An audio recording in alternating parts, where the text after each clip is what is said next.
right and wrong, light and darkness. You are living in the climax. You might not like it, might make you feel uncomfortable. Some people just refuse to even accept or acknowledge it, but it doesn't change anything. You are living in the climax of this great battle.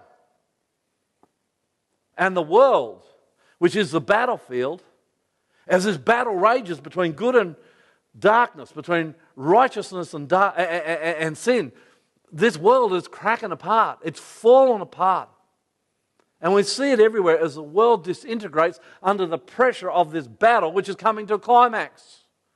Wars, wars, wars, caused by Satan, inspired by him and his demon angels. Wars, wars, everywhere you look, wars and rumours of wars everywhere.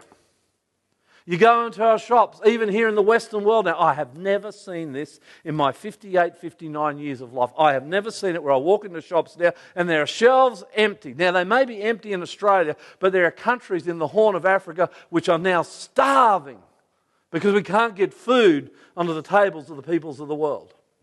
Corrupt politicians. So disappointing. Stock markets in free fall or climbing out of control. Financial stress wherever you look. Floods. Oh man, I can talk to you about floods. Floods. Everywhere. I've had 4 floods at my house and my farm in the last year. And the last one took us out. Went 1.6 metres, destroyed our studio, everything in it, just took us out. 1.6 metre flood. But that's nothing. There are floods happening in the world today like we have never seen before. As the battle comes to a climax, the world is falling apart. It's breaking up. And it's not just floods, droughts. Europe's had the hottest summer on record. The Rhine has dried up. The Thames has dried up. In China, this land of billions, the Three Gorges Dam and the river around it has dried up. In Israel, in the Middle East, rivers and waterways are drying up. In the United States of America, the Colorado River, which feeds somewhere around a quarter of the American population, is drying up, and soon there'll be no water. What are they going to do? Crisis after crisis after crisis. And people are anxious. They are in despair. They don't know what to do. Thinking people know something is going on out there and they don't know what to do. Awful, violent, horrendous crimes. I read about them in the online newspapers every single day. Horrendous things happening out there. As violence just seems to get worse and worse and worse. And then there's depression. I mean, the Australian government spent 6-7 billion last year on mental health. People falling into depression, desperately trying to find a way to live apart from the anxiety and peace. And marriage breakups, the family under attack like it never has been. Immorality rife, where anything sexually goes. If it feels good, go do it. This is a world in collapse. The environment seems to be reacting as ice melts away and sea levels rise and CO2 is out of control and the weather reacts as a result violently. And then we have these awful pandemics and viruses. Polio is back in New York and in London. Can you believe it?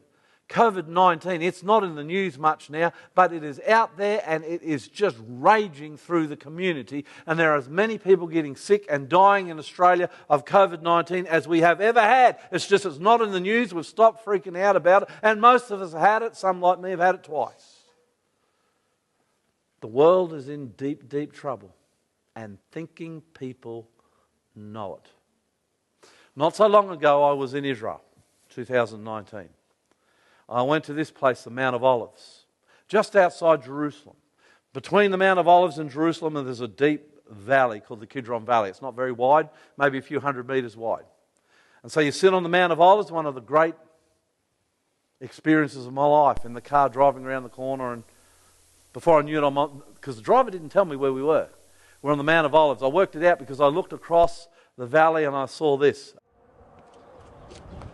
I'm probably standing in one of the most famous lookout sites in all the world. Behind me, you can see the Al-Aqsa Mosque.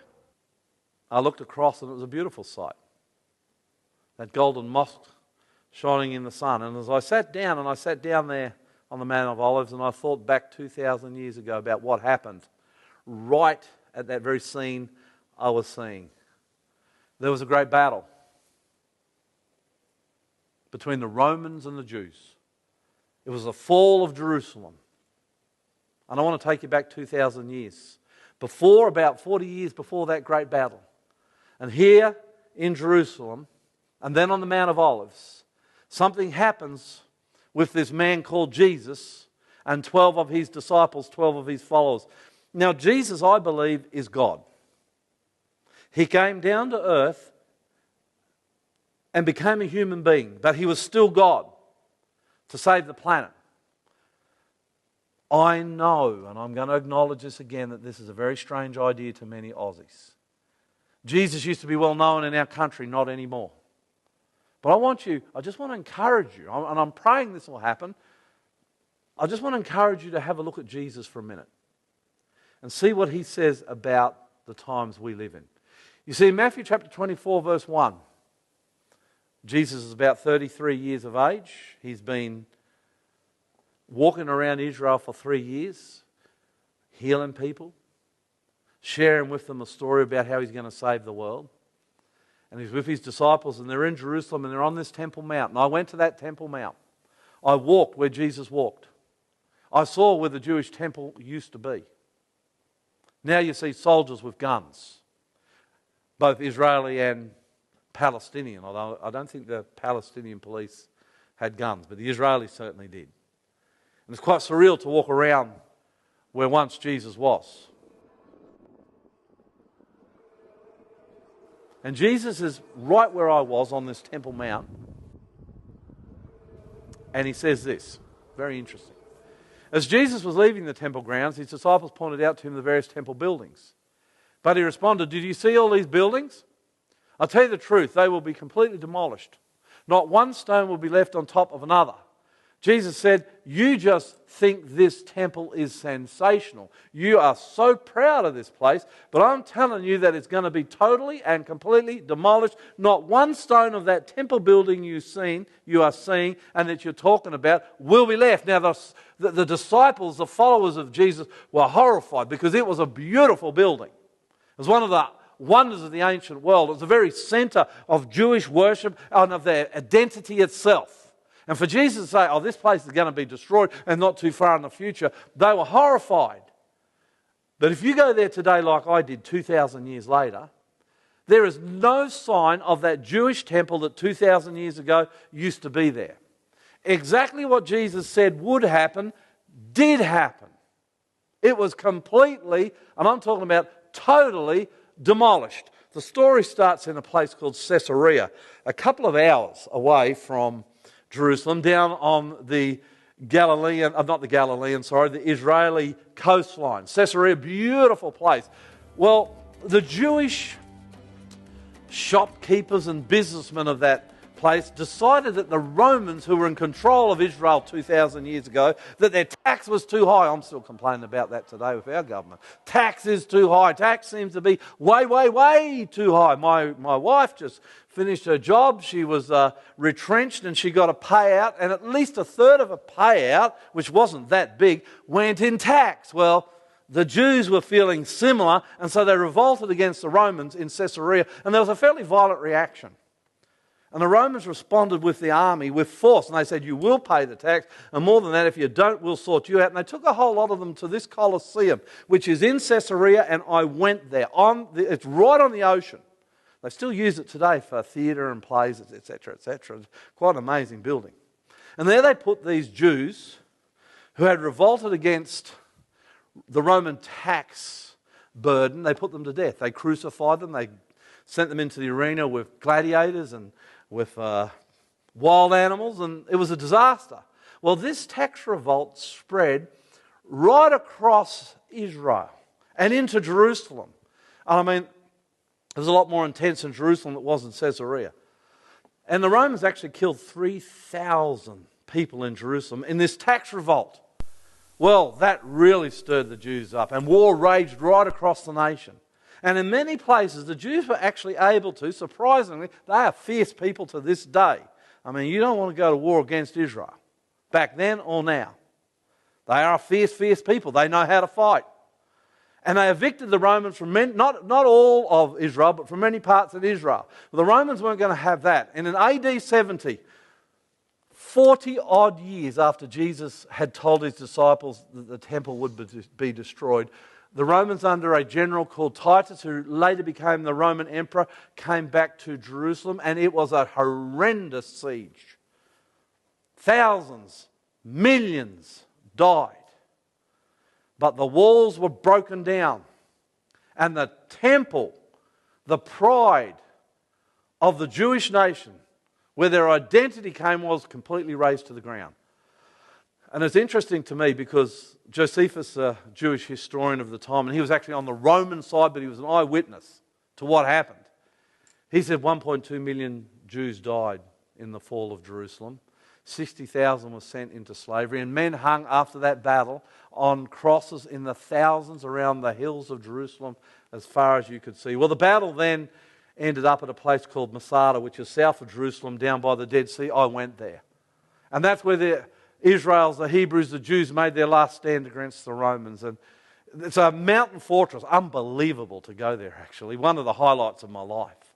You go up a cable car high up into the mountain, and it's a tabletop mountain with sheer cliffs right around. And so the Romans, they knew they couldn't take this fortress out, so they actually built a ramp. It took them a long time out of dirt from the valley floor up to the top of the mountain, to the top of the wall. They broke through those walls, and most of the Jewish warriors committed suicide. And that's such a big deal today that Jewish soldiers still go up there to give their oath of allegiance to the state of Israel when they join the army.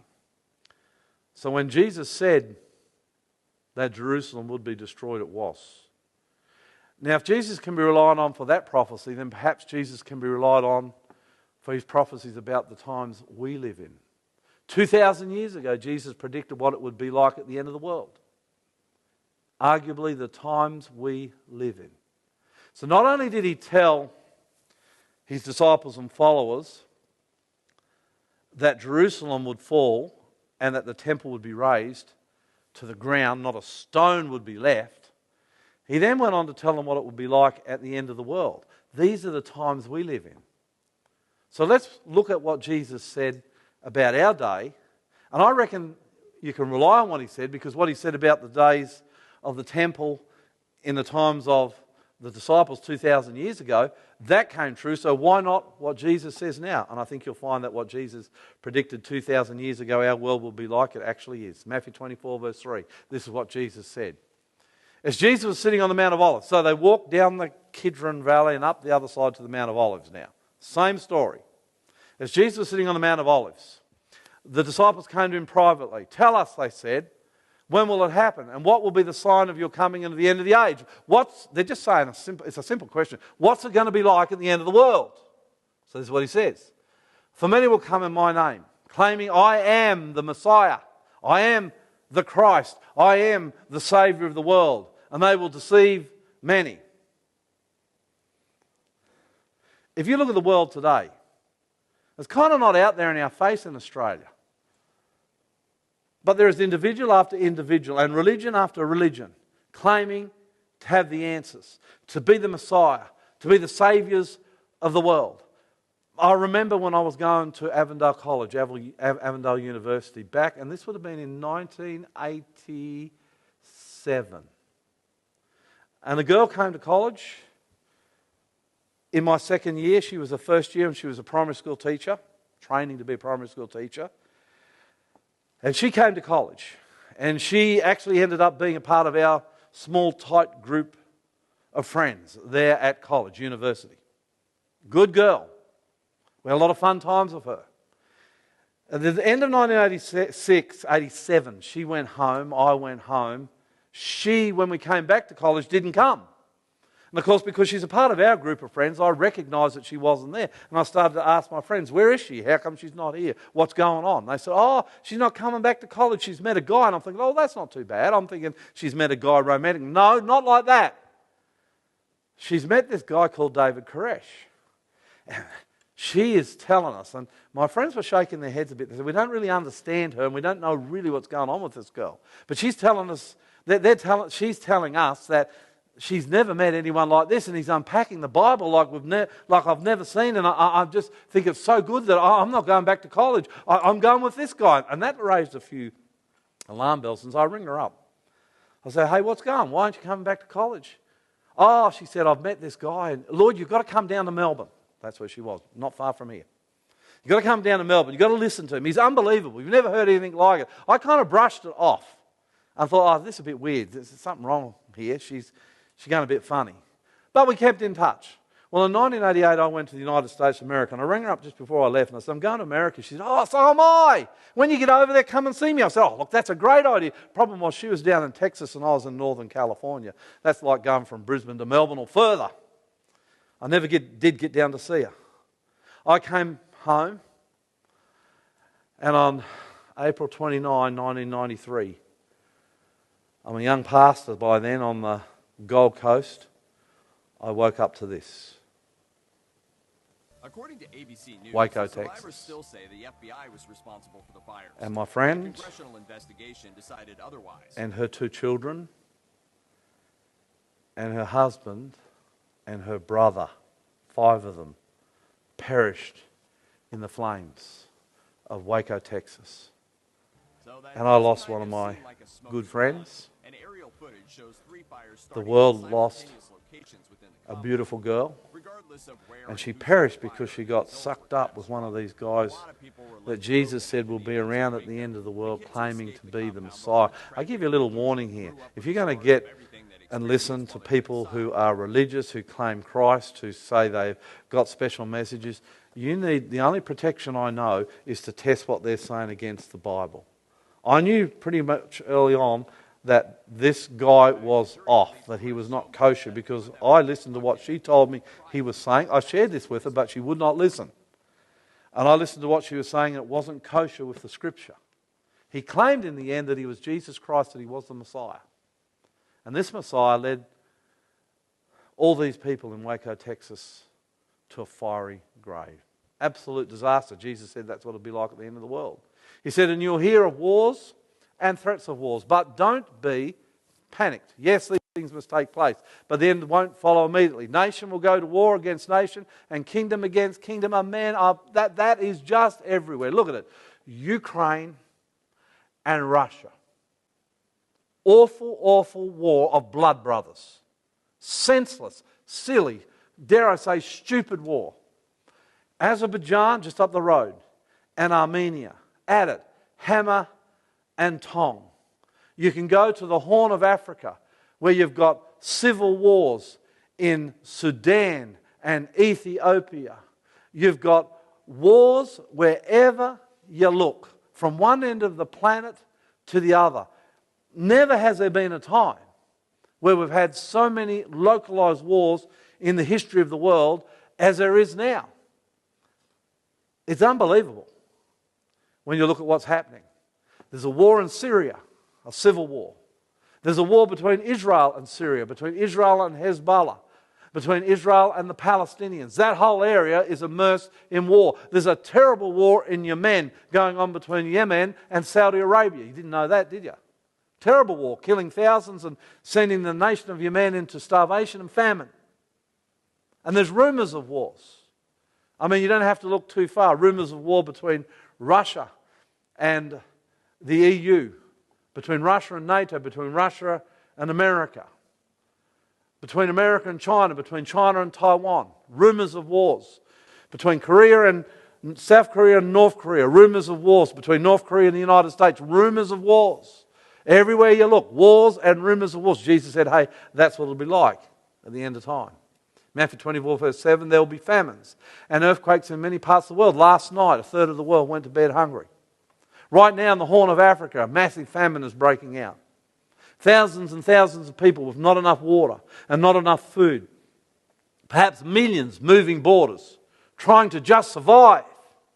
And we worry when we look in our supermarkets and we see empty shelves. They don't have empty shelves, they have empty stomachs, they have no food, they are starving. And Jesus said that will be like at the end of the world. Earthquakes everywhere. 18,000 earthquakes in 2021. Between 2018 and 2022, earthquakes have quadrupled in their number when you measure them, earthquakes with over the Richter scale 5. Just amazing. And it's not just earthquakes, it's not just famines, it's floods. I told you that I just suffered a flood out of my valley, the worst I've ever seen. The worst in living memory. And I've got people in my valley who are 80 and 90 years of age and never seen a flood like this. Came up to my door, it's never gone further than that. Came in through my door, 500 mil, 1 metre, 1.5, 1.6 metres. And now they're threatening an even bigger one. I don't worry about those sorts of threats. But floods and cyclones and hurricanes like the world has never seen. Hailstones as big as footballs. As big as footballs in places falling on the ground. Just disaster after disaster after disaster. In fact, Jesus said this, and I kind of think it rings true. He says, but all this is only the first of the birth pains, with more to come. I remember when I had, with my wife, my first child. When the birth pains came, they were far apart. We knew that the child was coming, but my wife was a nurse and she wasn't too worried because it was her first one, but she knew what would happen. And to start off with, the birth pains were an hour or more apart.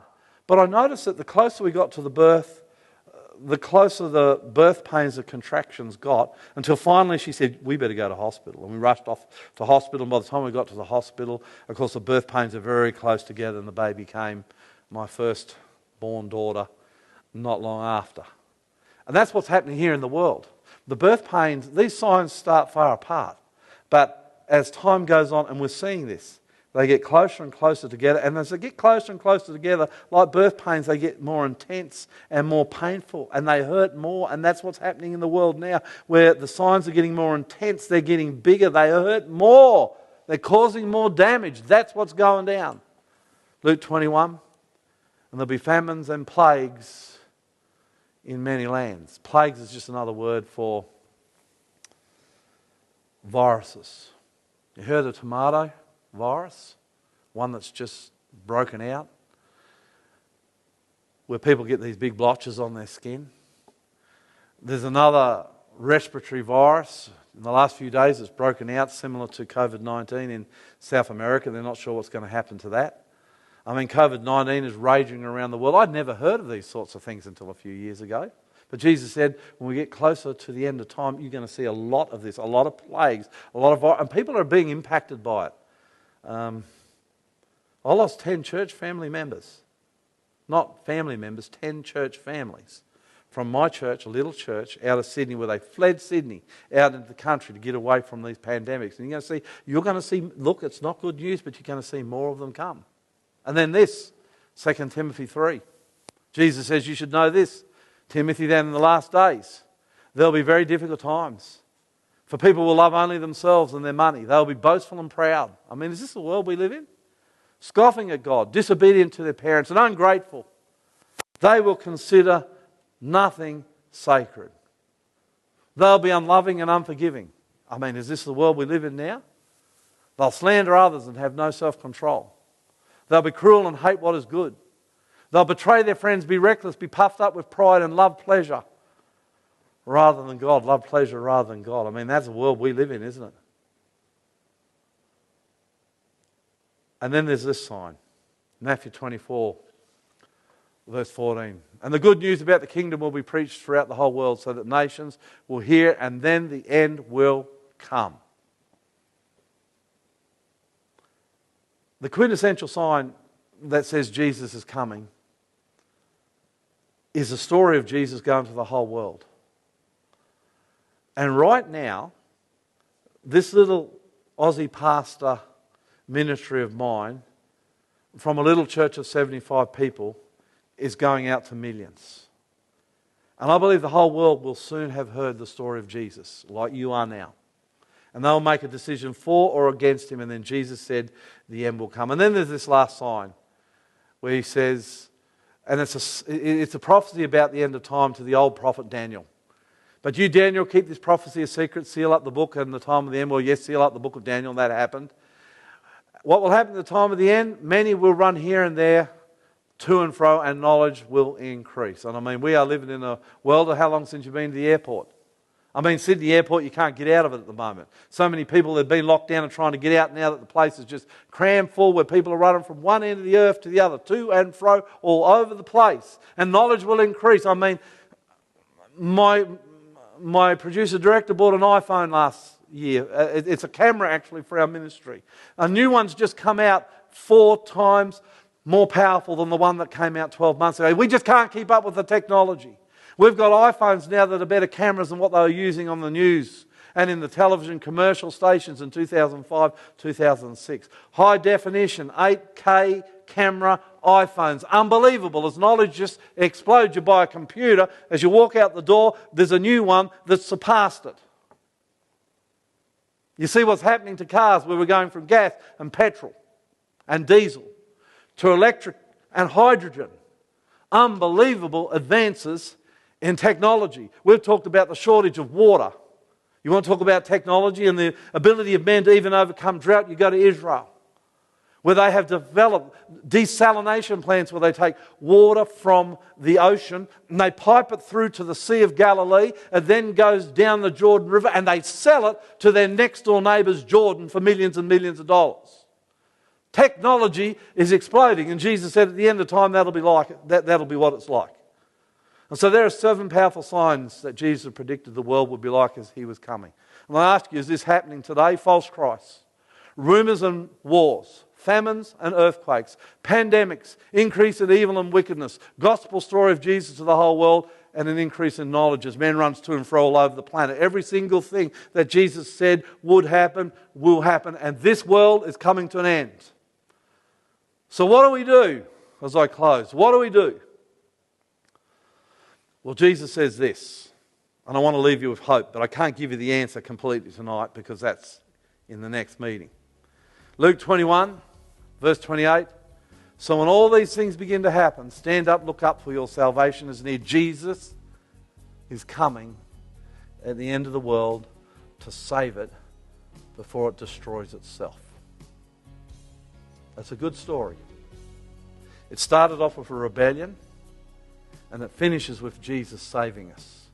And he's coming back to save you if you choose for him to do that. Look up, or look east, because that's where he's coming from. Jesus is coming to save the world.